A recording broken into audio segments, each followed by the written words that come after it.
ठरलं तर मग मालिकेत पूर्ण आजीची भूमिका साकारणाऱ्या ज्येष्ठ अभिनेत्री ज्योती चांदेकर यांचं निधन झालेलं आहे। त्यांच्या निधनानंतर संपूर्ण सिनेविश्वावर शोककळा पसरलेली असून वयाच्या 69व्या वर्षी त्यांनी अखेरचा श्वास घेतला। ज्योती चांदेकर यांच्या निधनानंतर मालिकेतील सगळ्याच कलाकारांना मोठा धक्का बसलेला आहे। अभिनेत्री जुई गडकरीने म्हणजेच आपल्या लाडक्या सायलीने पूर्ण आजीच्या आठवणीत भावनिक पोस्ट शेअर केलेली आहे। तुझं असं जाणं मी स्वीकारू शकत नाही, तू फसवलंस आजी, असं जुईने तिच्या पोस्टमध्ये म्हटलेलं आहे। या पोस्टसह जुईने मालिकेच्या सेटवरचा त्या दोघींचा फोटोही शेअर केलेला आहे। यामध्ये जुईच्या लाडक्या पूर्ण आजीने तिला प्रेमाने जवळ घेतल्याचं आपल्याला पाहायला मिळते आहे। ठरलं तर मग मालिकेत कल्पनाची भूमिका साकारणाऱ्या अभिनेत्री प्राजक्ता तिघे यांनी मिस यू ज्योतिताई अशी पोस्ट लिहिलेली आहे। ज्योती चांदेकर यांनी त्यांना श्रद्धांजली वाहिलेली होती।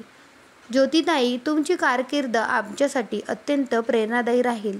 सोनाली कुलकर्णी। दरम्यान ज्योती चांदेकर यांच्या 2 मुली असून त्यांच्या मोठ्या मुलीचं नाव पौर्णिमा आहे।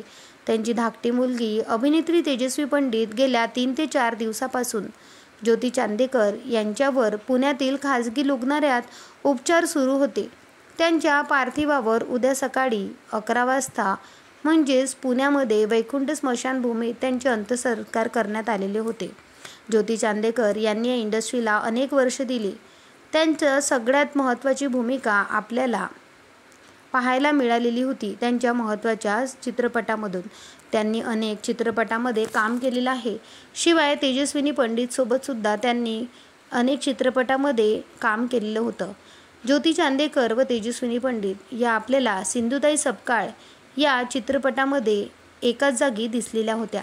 मात्र तेजस्विनी पंडित ही ज्योती चांदेकर यांचीच मुलगी आहे असा प्रश्न प्रेक्षकांना पडलेला होता। हो, तर तेजस्विनी पंडित हे ज्योती चांदेकर यांचीच मुलगी आहे।